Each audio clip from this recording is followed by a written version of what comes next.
But my plan is that when we are recording together, we're going to do what we want to do. We should probably do like a separate series of episodes. Whole separate, completely separate. separate. What I was watching the other day was more of like the basement yard clips. Have you seen? You want that on so you can get used to it. Oh. See? My head is so tiny. This. Here you go. There. Get comfortable. I don't know if you can see yourself in the mirror, but you just get comfortable. And I don't think I could do the mirror at the Can same you time. put the mic where you want it to? Make sure you're happy there. You good? Comfortable? Do I want it really close? It's up to you. It's completely up to you. Welcome to the delicious This dish. is going to be really fun. I'm going to get her framed here. There's multiple cameras. You don't have to worry about the cameras. Just okay. worry, just like we're just chatting. Yeah, like no, always. I won't. Yeah, I'm not going to worry about anything. good. I'm done. I have to try not to play with the wires. That's my thing. So I also like to take notes because if we sit down and do this again as a follow-up to this discussion, I'm going to want notes on it. Okay. And these episodes are for my book. This is all about the book that I'm writing. You should probably tell me about the book you're writing. We'll talk about it while we're... Yeah. We'll talk about it a little bit. Yeah, I'm good with the mic anywhere. I think That's it's a better. little That's a little less echoey if I bring it closer. Yeah, to so me, if I you guess. want to lean back, totally fine. Just bring the mic with you. See how that... Just bring it with you. Bring the Yeah, mic is with you. this It's is better. this good? Yeah, sound good. Sound good? You know, thumbs up over there. Here's good. Here. Here we are. When we record, I realized, Leah, we have to be on camera. Yeah. We have to. Yeah, Because sure. we have the same voice. Yeah, right. We don't even really get a choice. No, I feel Yeah. like it would be way too weird Yeah. to record on voice only. Right. We would have to be As like, a this listener. is Leah Yeah. speaking. And Every like- time. Oh, we Every could do like time. CB radios. Over. This is Emily. Over. See, we need the camera. Welcome, Leah. Thank you. I'm really glad that you came to record with me tonight. Thank you. I want to do this every day, all day with you. Every day. Like full time. All day. Wouldn't that be amazing? Every day. All day. All day. So, but today we're going to do the 3 questions. Yeah, hold on. I'm Yeah, too hot. I'm okay. too hot. All of a sudden, this is the phase of my life. Sometimes. I'm too warm. Well, plus, look at your t-shirt. Oh, yeah. This is a good one. Amazing. This is a good one. It's a tribute to iced beverages and wrappers, which is on. fantastic. Come on. Yeah. There's ice cubes. It's really good. in the iced It's really tea. good. on her t-shirt. It's ice cubes, iced tea, and Mr. T. I can't. Yeah. It's amazing. It's very good. It's very good. Classic, some would say.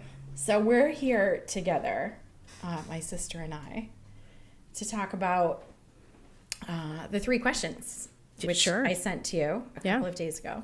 I don't remember them, but Oh, I good. expect you to ask them again. Yeah, I will. So. I'm glad you don't remember because Yeah. it's better. I like that it's kind of, it's not rehearsed. We're just chatting. Right. Yeah. Just chatting. And I also want to talk about, on the way over here, we were talking about self-awareness and how it is critical when, like, for example, if someone is saying, I'm sick and tired of feeling lousy.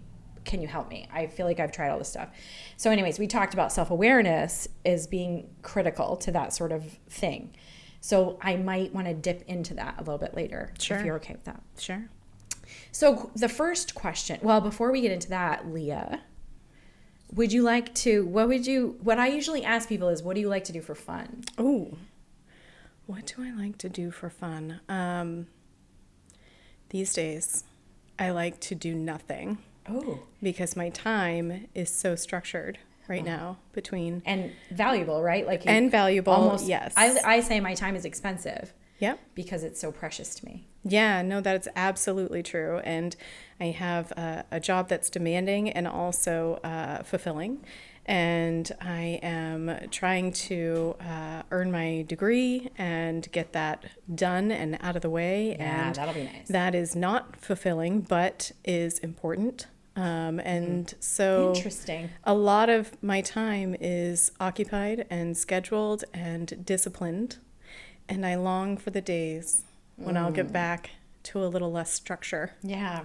Yeah. I gave up one of my jobs early this year and it freed up a lot of time for me. It freed up like thinking space. So happy for you. Yeah, you know what I mean, right? Yeah. That thinking, Oh, yeah. like suddenly I had room to think about things Yes. differently. I do know because if you recall, sister, Yeah. years ago, I left the working world to stay home for a period of time. Many years ago. It was about 5 years. The children were young. The children were young. Oh, the children. They were young, vibrant little heathens. Indeed. Yeah, requiring a lot of time. But I also had that free space. I spent a lot of time thinking and, pondering and reading and all of those things that kind of help you to feel more like a human and less like a utility for everyone else in your life. Which, compared to school, makes school feel not fulfilling. Yeah, important. Right. Along in that lane, is that...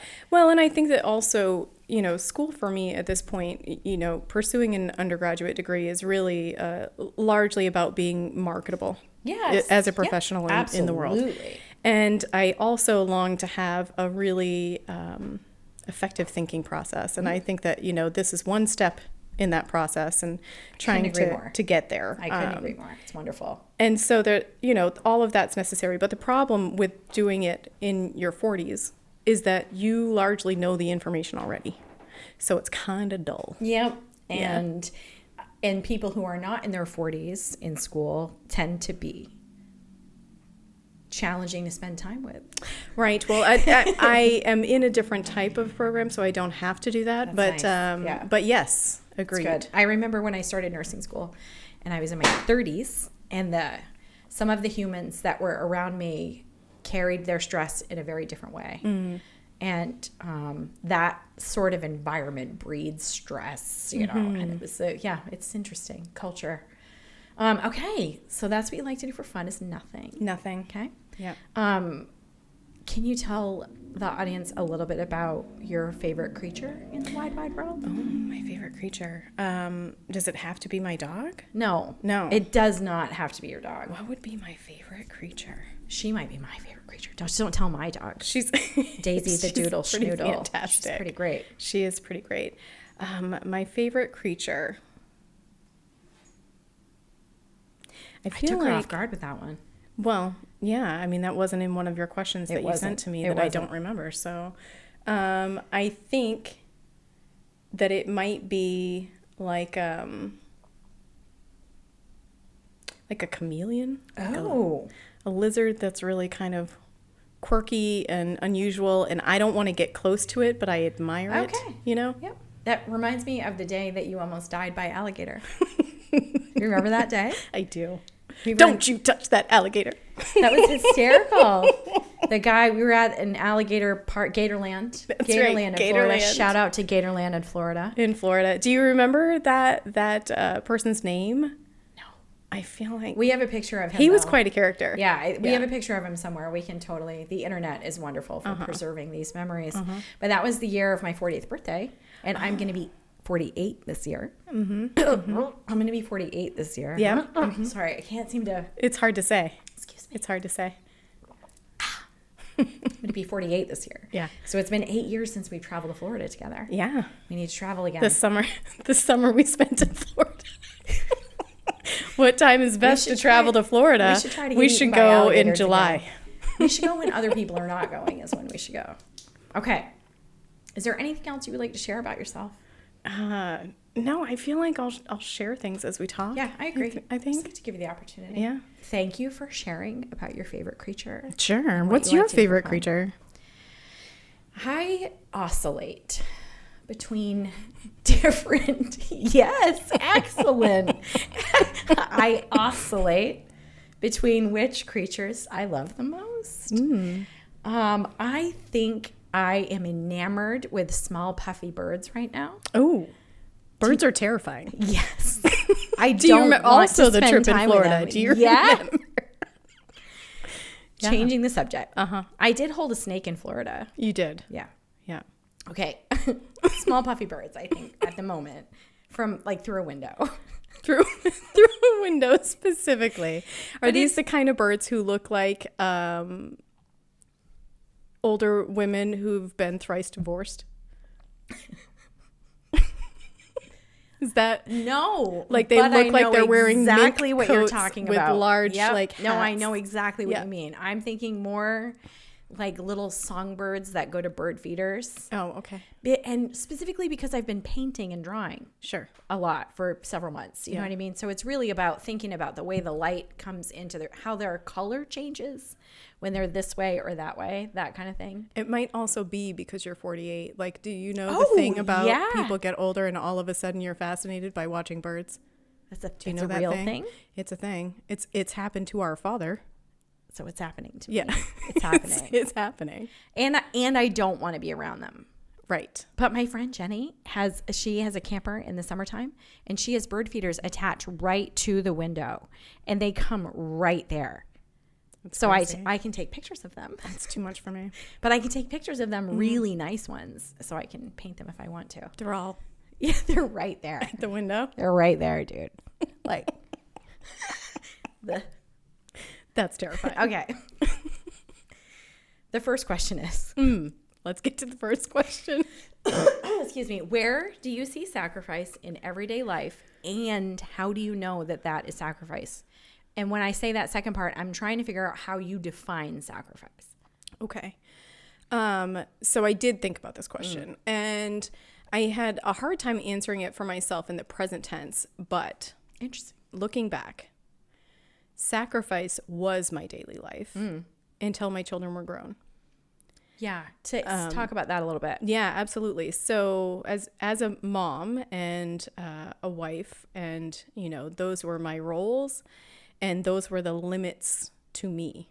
So there really was not much of an existence of Leah Right. You were during that the period kid's mom. of my life. Or Mrs. Whoever. Right. Yep. And so That guy. I had my children when I was 19 was when my daughter was born. And so I'm 42 now. And so it's really relatively new that I'm at this phase of my life where they're grown and they are exploring their own things and having their own adventures. And, they've come to the point where neither one of them wants me to be sacrificing things on their behalf. And they're wonderful humans, and I'm very proud of them. They're so attractive too, and smart.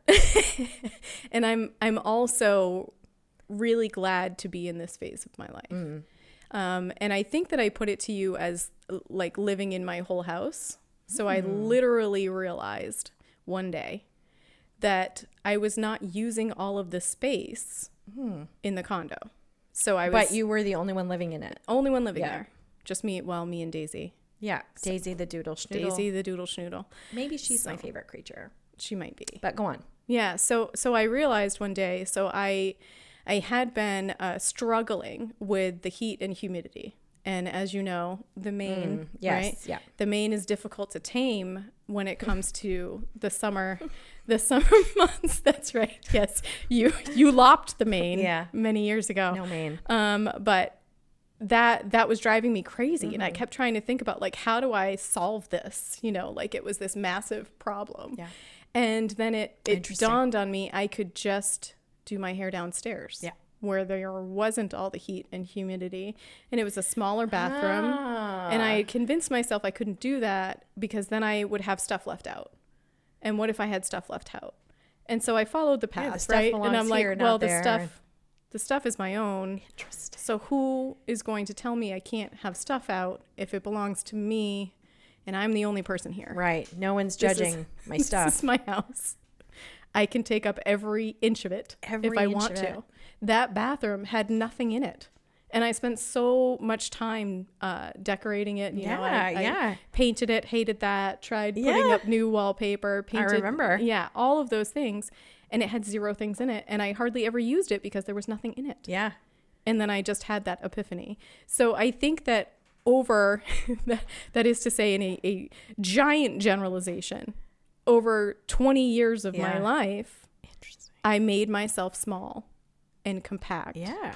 And fitting into this space where everyone else lived. And that is an enormous sacrifice. Indeed. Yeah. Yeah. Made myself small. Yeah, that's a really, I think so many people will be able to relate to the way that you describe that. It's a very literal, kind of thing. Yeah. I think we all can find those ways that we do that. We kind of crunch ourselves down to make room. way. for something or someone else, something like that. How would, if I gave you a pen and paper and said, can you define sacrifice? Like, how would you write it out? Or how, if someone that didn't speak English asked you, like English is their second language or third language, and they're trying to understand that vocabulary word. I would say that it is, it's recognition of the needs of other humans in your life or around your life. And it's a higher level of recognition than understanding what your own needs are. So it's a prioritizing the needs of others. I would consider that to be sacrifice. Yeah, I really like the way that you put that. And it brings me right back to self-awareness, right? That because of the way that you said recognizing the needs of others. I wrote down recognize the needs of others, but you were saying recognize the need of others in your life, of having other humans in your existence, right? Like, and then to you're prioritizing potentially, like if I want a drink, but I would have to knock your drink over to get mine, I'm going to just wait and sacrifice my desire to have a drink because I don't want to knock yours over. Right, because I'll be okay, but I don't know that you will. Yeah, right. Yeah. Yeah. I can't decide that you'll be okay. Right. So interesting, yeah. I'd rather make sure. I like that. Yeah. Very nice. I appreciate the way that you describe that. And like I said, I think a lot of people would be able to relate to that, making yourself small.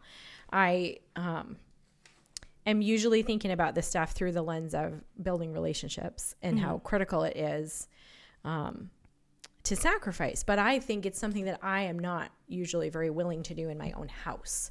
So one of the reasons that I sit and talk to people about these questions is because I'm trying to develop my own understanding of how I feel about these words and my role in my relationships, what my goals are in those relationships, and how to develop them into what I want them to be if they're not already. So that's one of the reasons. Another reason is because I'm writing a book. And I wrote a book last year, and I published it last year, and I like to tell people it's a quick and easy read. My sister read it while she was changing her oil, while she was getting her oil changed. But it's a quick, easy read, or it's a book that you can sit and marinate in. But it's a book about making changes and having a plan for sustainable change. But this book that I'm working on... And reflection. Right. So like that's the pathway. It is the pathway. So this book is my reflection, right? That book was a summary of other people's research and my experience through that lens based on what their claims were and my agreement with what their claims are. And this book is a collection of my research through these discussions.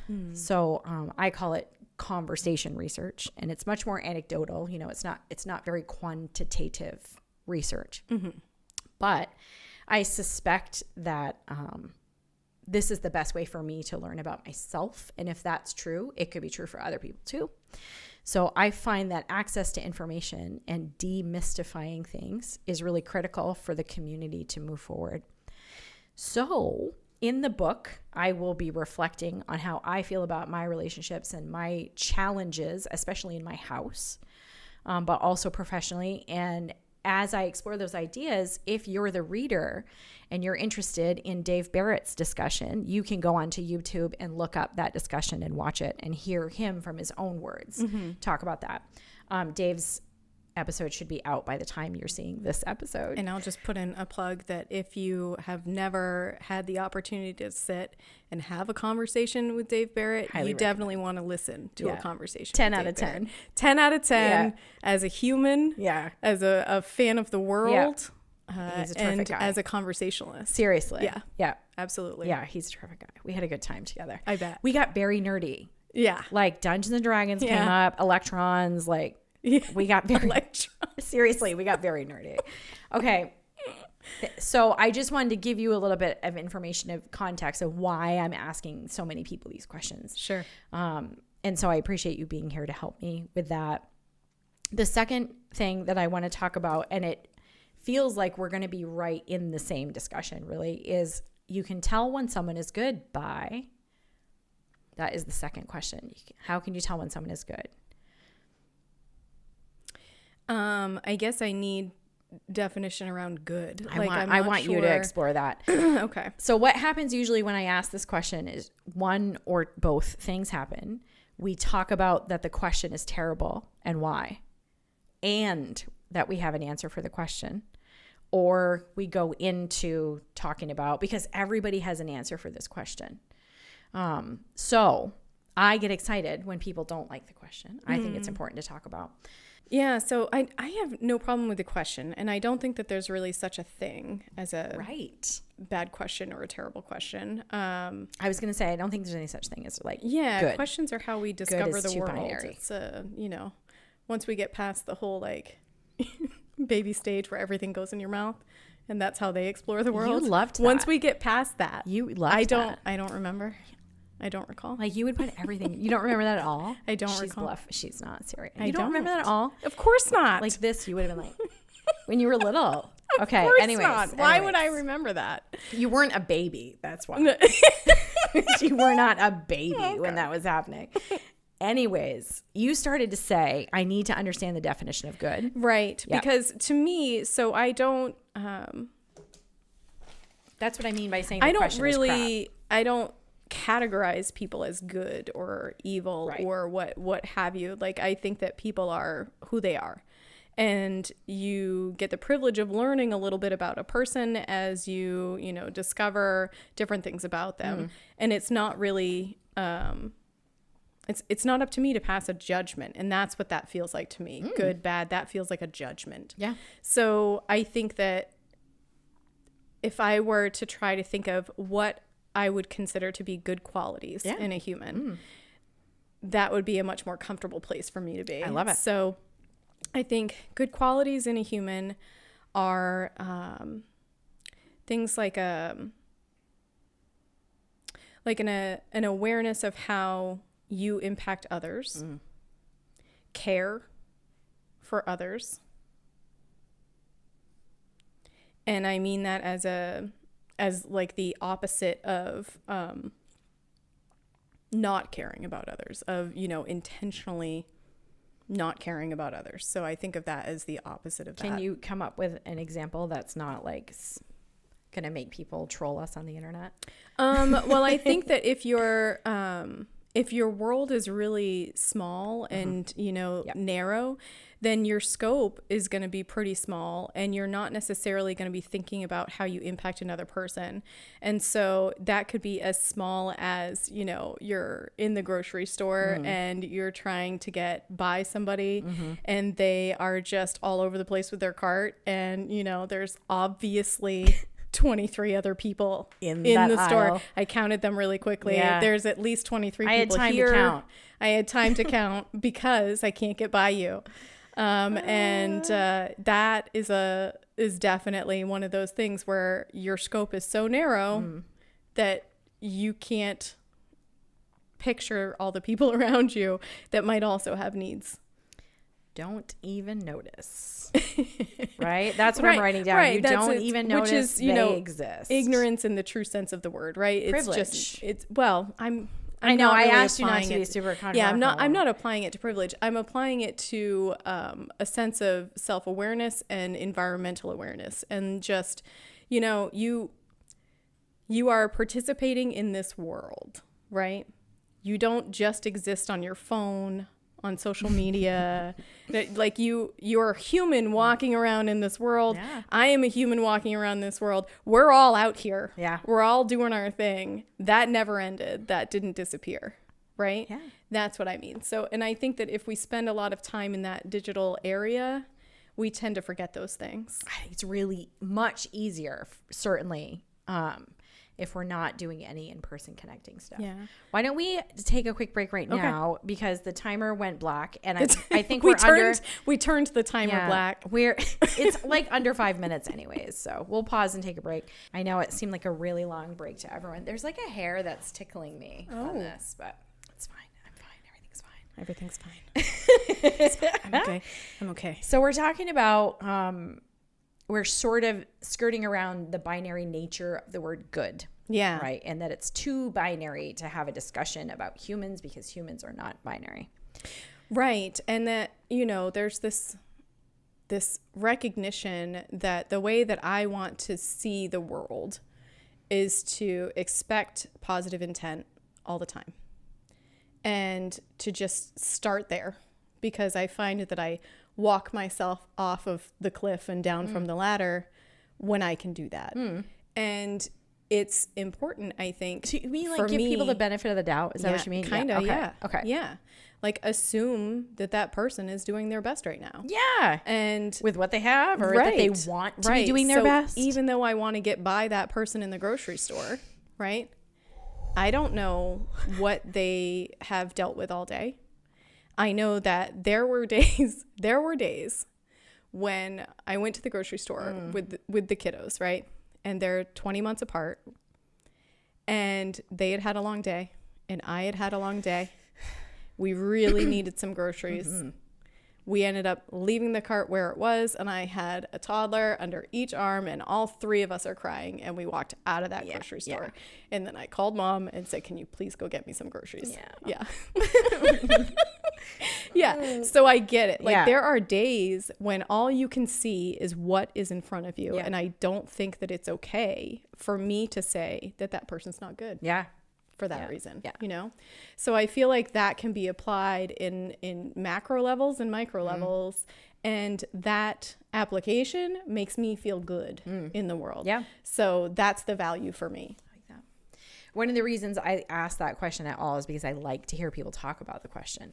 And it helps me understand more about you and myself around the nature of the words that we use to talk about what we really mean. And I love most people, when I ask them that question, they're like, oh, good, bad, come on, what do you mean? But then they also say similar things to what you're saying, that we do have an answer for it, even though the nature of the question maybe isn't as broad or as specific as we'd like it to be. And a lot of people say similar things. Someone said beingness, like being aware of your beingness and other people's, and having that awareness that your life affects other people's life. Lots of people talked about that. And I think one of the reasons that it's nice to share these discussions in this way is that we get to see these trends in our community and the way that we think about things, the way that we talk about things. And what I'm going to ask you for the third question tends to wind around those areas as well. But before we go there, thinking about self-awareness. So in my professional life, I have received, that's what I meant when I said gotten. I have received lots of coaching and counsel to build self-awareness, to become more self-aware. But I want to ask you, how do you think it's possible to do that? What are some action steps that people could take if they realize that their scope is rather narrow, that they don't think about other people when they're in traffic, they don't think about other people in line at the grocery store, and they're like, oh, maybe that is something I could do better about. Like, how would you instruct someone to take action to move in that way? So I think that it depends on what they're experiencing on a regular basis, because I think that there's different levels of wherever you're starting from. So I would say if you're starting from the place where you're truly not aware of other people around you, you can't even remember how many of the 23 people were in the grocery store, then I think you start by observation. And so it's like a dedicated observation practice. Where you're taking the time to say, I see, 3 people in this room right now. One is wearing a blue shirt, one is wearing a green shirt, one is wearing a black shirt. You start to develop these narrations in your mind to help you do that. And I think that if you're a little further down the line, then it may be just about being present in the moment. The same tool could work for that kind of thing. Being present here. I'm not distracted. I'm not thinking about my grocery list. I'm thinking about you answering this question. I'm thinking about, am I close enough to the mic, the little hair thing? Like I'm present here right now. And, and maybe a step goes into like, I'm imagining that this other person in the room or in my presence has a similar life to my own. And I think that is a measure and practice in empathy. And so that starts to kind of build that process for you, I think. I don't think it's possible for me to say how I built my own process. I don't know. And I think getting input from other people. Yeah. You know, if you have found out that you're unreliable. Right. That's what I mean, Like, right? Like, what if I your find out I lens need is to unreliable. change? Yeah. Yeah. Like, if I find out that I didn't realize everyone, or like, you know, you might be in conversation and hear someone like relay, oh, this is my friend Emily and she's so great and so much fun, but she's always late. You know, and I didn't realize that everyone thought of me that way as well. She's always late. Like it's like a little joke in our circle of friends. And I didn't realize that that was a thing, and I want to change it. Like, how would I start to make those changes? And what you're talking about, I think those steps would follow through with any human who wanted to start becoming more self-aware. Like, to start with observing what's around you is a really nice place to start. And I would say also start to try to figure out how you're feeling, right? Like, you know, use vocabulary words. And You know, you are always in my mind. So this happens a lot. Where where we could just think of something and the other person says it. But Indeed. I was gonna go to like the see, touch, you know, what do I see, what do I touch, what do I smell, what do I hear, Right. And what do I feel is the next follow-up to that, that brings you back into the present when you are, say, having a panic attack. You know, that's part of that It's really process. happening right now. Let me check the facts. Yeah. And that is something that I usually start with when my thinking is messed up. If my thinking is messy, let me check the facts. What's real right now? What's really happening? Or what is the story that I'm telling myself? Like I've heard you say about narrations, right? And Brene Brown talks about that. She talks about developing some communication in conflict by saying, you know, instead of saying, I know you're mad at me, I could say, you know, the story that I'm telling myself is that I hurt your feelings and you're mad at me. Right. And that's a different kind of approach. And I have been counseled that also that you can't become self-aware because you can't see yourself the way other people see you. And I sort of disagree. And I understand where they're coming from, but I think people can share with you how they see you. But I think building a culture around you where people tell you the truth is where that happens. Right? And that's not easy, right? Like I'm not talking about if I don't like your haircut, right? I'm not talking about that. I love your hair. I love you with bangs. Better. I love you with a short bob. I love you with long hair. But you understand what I mean, right? Like I'm talking about like if there's a character defect, like, you know, terrible absenteeism, or just like you're a hot mess, you know, like you're just always showing up late, or I can't even think of other examples, but like you just don't have that awareness of yourself. But if you live in a way that you have some personal responsibility for that life, then I think people can tell you the truth. Yeah, and I think that there's a little bit of an undertone of like, I don't know exactly what I want to say, but you were starting to say that some might say that you cannot be self-aware because you can't see yourself through another person's lens. But if you think about that, does that make the pursuit of self-awareness less valuable? Right. Because I don't think it is, because it's still valuable for you to know yourself. Of course. And I think that other people have everything to do with you. Just seeing how you are through someone else's lens is very valuable, but they're not inside here. Right. So yes, it's important, it's valuable, but I need to know myself. I need to have an understanding of how I feel about myself and my role in the world as a citizen or a member of the family and that kind of stuff too. Well, and maybe let's break down the self-awareness a little bit. Oh, yeah. So like, what does that mean? Right. What does it mean to be self-aware? In the context that we were talking about it on the way over, it was relative to understanding that I narrate stories in my life and it's unreliable. That narration is not objectively true. It is some sort of story that I've created. Right. And usually it's to my detriment. Right. And yes. Why would I do that? For whatever reason. It just happens. There could be many reasons. It could be. Yeah. Right. But the self-awareness to know it's happening. That's specifically the type of self-awareness that we're talking about today. Yeah. So I think it's good to just kind of get that out. I agree with that. Like I gave up candy last year. Was it 2024, 2023? I don't know. I know. Rest in peace. So I still might have like a bite of chocolate now and then or something like that, but I never like had a love affair with chocolate like I did with the rest of the candy. But when I talk about giving up candy, I became aware of myself, right? So I gained some self-awareness just through like reflecting on my own behavior, but also the community around me reflects myself back to me in some ways. So I realized that I had been like stashing candy for when I needed it. So that no one else would eat it before I could eat it. Because if I left it there, someone else is going to eat it. Then I'm not going to have it when I need it. Do you remember when we were kids? And sometimes. Yeah. So we were kids, and this is like, you know, diving into our shared trauma pool, in. right? It's a nice deep pool. Remember when we were kids and we used to have the worst time trying to go back to Dad's house. Yeah. After spending the weekend with you guys, right? And somehow, I don't even know how the conversation came up, but Mom found out that we felt like we didn't have enough snacks, right? Yeah. Snack food was like not allowed. Yeah.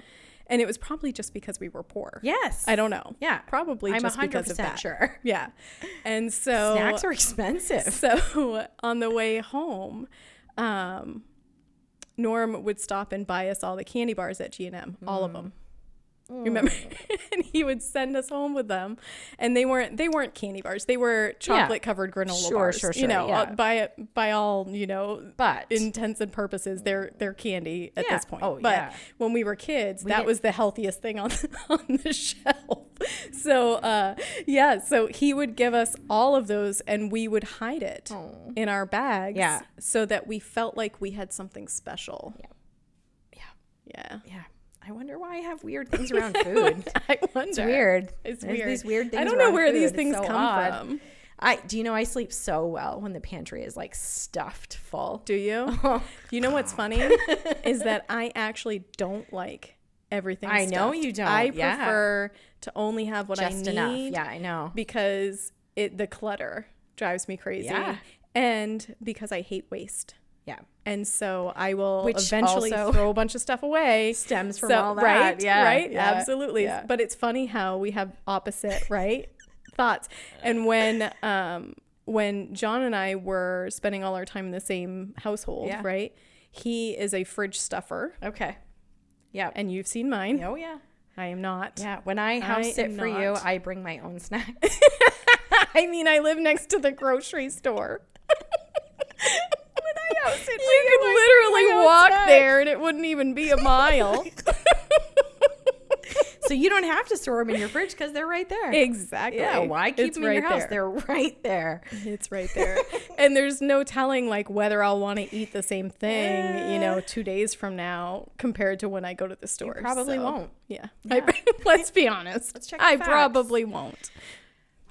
Okay. All right. Self-awareness is going to keep Bring humming us in back. the background. Bring us We're back. coming back to, we talked about sacrifice. We defined sacrifice. We talked about the sacrifice of being a single mom and parenting and having kids in your life and that kind of thing. We talked about that word good, and we talked about being a good citizen in terms of, having awareness of people around you and how your life affects them. So the third thing that I want to ask you is, what do you wish people would just figure out already?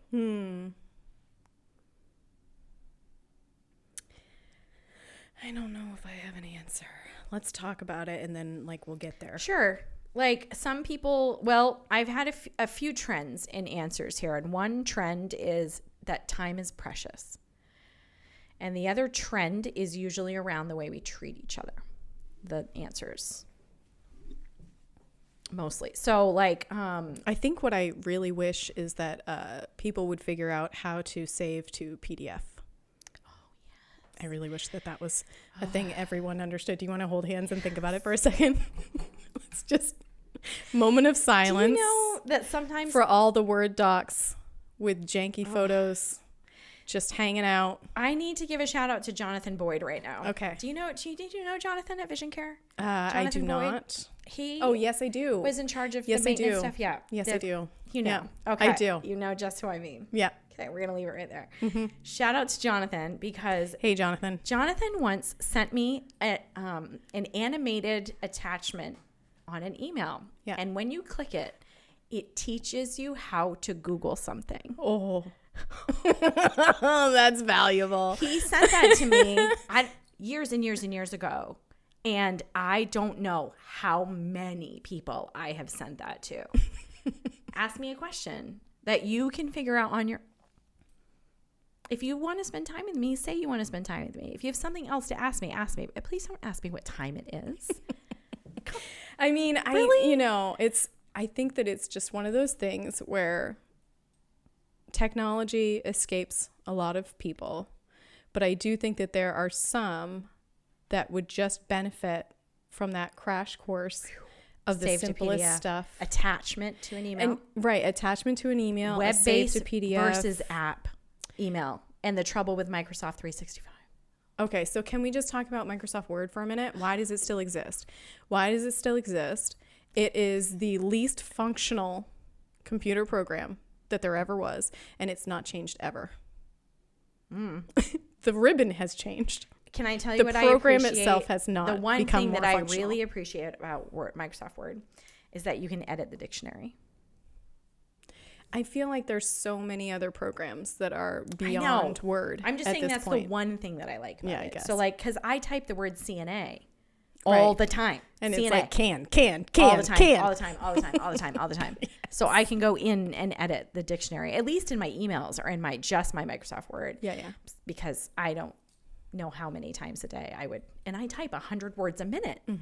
And how That's a lot of cans. It's a lot of cans. So technology. Yeah. Okay. Technology. And I mean like baseline stuff. You know, I recognize that there's all kinds of different user levels with all kinds of different for types sure. of technology. But we're headed and this I am direction. certainly not the most skilled tech user at all. I just mean help me help you with the things that are Yeah. going to make your life easier. Do you That's know, all. you said something earlier in the car about algebra that reminded me about this particular topic because training and working with CNAs often means that you have a very diverse cross-section of the community. Sure. So we've got young people coming out of high school and we have people that are approaching or beyond retirement age. And my staff that were on this end, their main barrier to getting on board with the technology stuff was their own belief that they couldn't do it. Right? You had said that when you were starting this Self-awareness. math class that you knew that you had limited yourself because you had decided that you couldn't do it. Going into it, you knew you couldn't do it and that was a limit. Why did I start talking about this? We were talking about the different beliefs that they're carrying as they walk in. Is that what you're thinking of? There's a range of... It's completely gone. It's gone. Self-awareness, algebra. I can't do it. That's what we were talking about, right? Limits. What was it before the algebra? Self-limiting beliefs. Yeah. Anyways, whatever it was. Whatever gone. it was just the question, like, what do you wish people would just understand or just get? Yeah. Oh, and some people, one of the things that I wanted to ask you about too was some people say to me, kindness is just as easy as being unkind. Not true. I agree with you. Yeah. I feel like it's much easier to be snarky, sarcastic, and unkind, especially at home. Like, that's my go-to. Yeah. I am much less likely to be kind when I'm annoyed. I think that most people are much less likely to be kind to the people who are closest to them as well. Because it's like you have this assumed level of forgiveness. Yeah. I also think that it's not that people aren't kind, right? So many people say, why don't people just figure out they should be kind? It's so easy to be kind. That implies that no one is kind ever, and we all wish that everyone would be kind. So if we all want people to be kind, and yet we don't see any kindness, I suspect we are not looking for kindness. We're looking for them to be jerks, so we see jerks. Do you know what I mean? I think that might be, you know how like it's cool to complain? It's not cool to be positive, sure. right? Like the same kind of idea. Like it's not. Are you saying that I'm not cool? Is this? Like so many, like I have a magnet on my fridge that says, I'm not for everyone. That someone gave me. I feel like I am definitely for everyone. Someone gave me that. I know, but I feel that way too. But someone gave me that, which increased a little. which increased my self-awareness. Sus. That's sus right there. I'll tell you the whole story when we're back in the car. Okay. But it reminds me, I kept it because it reminds me, right? We're different. We see things differently. Yeah. And it's okay if somebody feels like I'm not for them or that I'm not for everyone or whatever, right? It's okay if we disagree.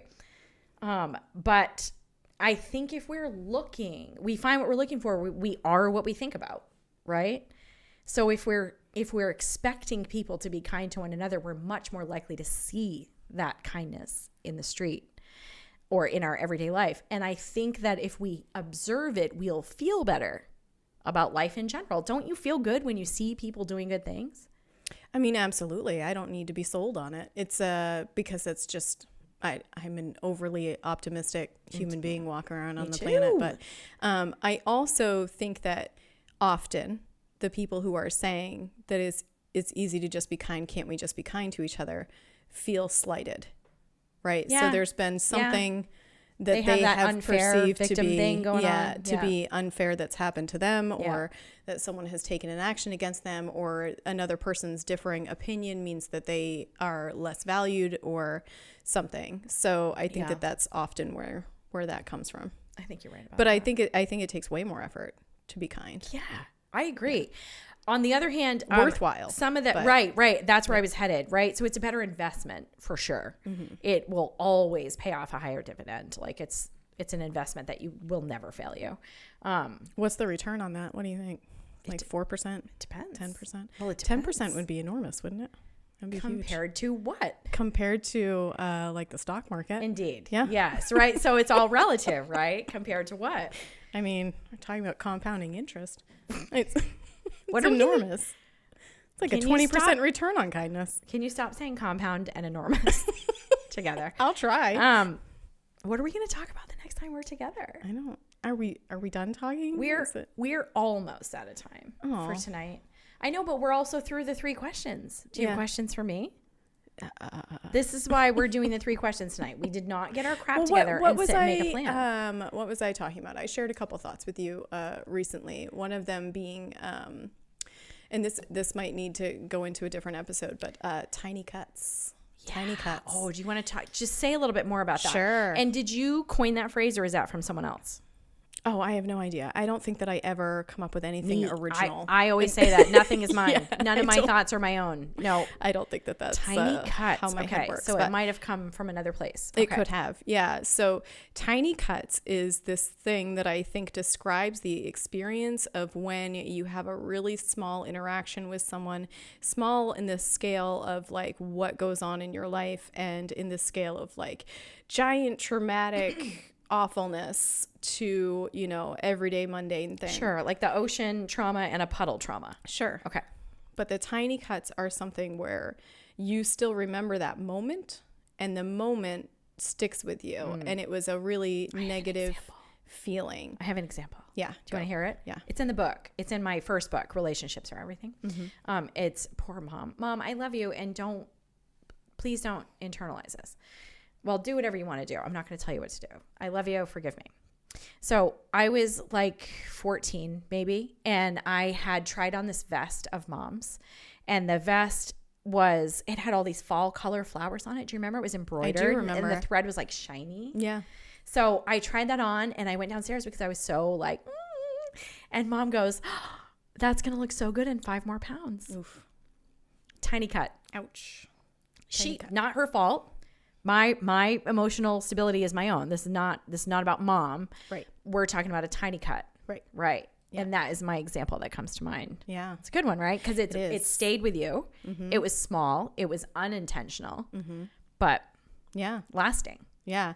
I have one too, and we can expand on this in another episode maybe or something. But So I was with my partner and I had asked for something like tea. And the first reaction from him was, Yeah. Yeah. Tiny cut. that's a tiny cut. Yes. That's a tiny cut. And I don't want the tea. I'll get it. Yeah, no, I certainly got it. In fact, don't want your help. I'll get it. Yeah. No problem. And can I get you a cup of tea? Can I serve you up some tea? May I dump Yeah. it on your head? I mean, I wouldn't Yeah, go that tiny far, cuts but yeah. though. Yeah, Yeah, tiny cut. cuts That's like a good that. example. Yeah, Yeah. tiny cuts. So that I think that would be a great topic for us to dig into next time we sit together, and we could talk about them at home, at work, at school, like different, and how we deal with them now versus how we dealt with them then, something like that, maybe. Yeah, and I think that it's just a matter of understanding that you can acknowledge all of these little things and they don't have to, shape who you are as a person, but maybe what you remember from that is how to not do that to another human, or it's just an acknowledgement. It might not even be that you take it to that degree. Maybe I sigh. I was all just the thinking time. like I could probably develop my self-awareness around the way that I give people tiny cuts. You know what I mean? Like when I am the cutter. This is going to be fun. We'll develop the language around it and everything. Sure. Yeah. When I am the one that is administering tiny cuts, I feel like I could really do a better job at that, especially at home. Yeah. I think there's a whole host of topics we could get into, like the illusion of loneliness. Yeah. There's and that mismatched. Yeah. Yeah. I also want us to pick a song. A song Uh-huh. to sing. Mm-hmm. Yep. Is Hallelujah too much? It might be a little too much for the first one. I was thinking Lightning Crashes. Really? Uh-huh. I'm surprised. Really? I'm surprised that you're surprised. What about Black Betty? We're going to have some fun. I'm just going to come in on the Bam-a-lams. Yes. That's the whole idea. We should get Jared in here for sit down. More than words. We'll it. Bring a guitar in just to do the taps. Yeah, it's gonna be good. This is gonna be fun. I can't wait till we do this again. Okay. Thank you for coming to do this with me. Yeah, of course. I always like to do a big shout out for Subban because he's such an amazing guy.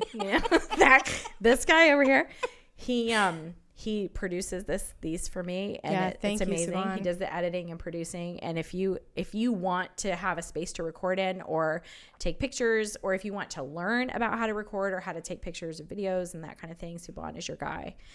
We are at 54 Wilson Street, and it's still called Selfie Space. But Subban also, his business is Memory Maker Photography, and he is a part of the Brewery City Council. Terrific guy. He's also an excellent friend. He's an excellent friend. Been a friend of ours for a long time. He's a wonderful cook. Did you know you that have to tell him if you can't handle spicy food, though, because his spice level is very different. Well, and you have to really be clear what you mean when you say that. Like if you're like a zero spice person like Norm, right? Like he's a -2 on the spice. I made curry for him once, and it was not good. Yeah, he can't even have salt and pepper. Right. Yeah. Barbecue chips. He's a wonderful cook. If you invite him to your house, he'll teach you how to make egg rolls. Wow. Because Jen doesn't want the egg rolls in her kitchen. As a gluten-free person, that would kill me. But Jen doesn't want the egg rolls in her kitchen. Yeah. So come make a mess at your house. Fantastic. It's awesome. Yeah. Okay. Is there anybody that you want to shout out? Do you need to shout out anybody? Daisy Doodle? I feel like I need to shout out. I don't know. Like I have all these fans. Jolie and Ethan. I just want to shout out to all my fans. All of them. All of them. Tens of fans. Every last one. I don't know. I guess that's it. I guess that's a wrap. That's it. That's a wrap. Thanks, dude. I love you. Bye. Bye.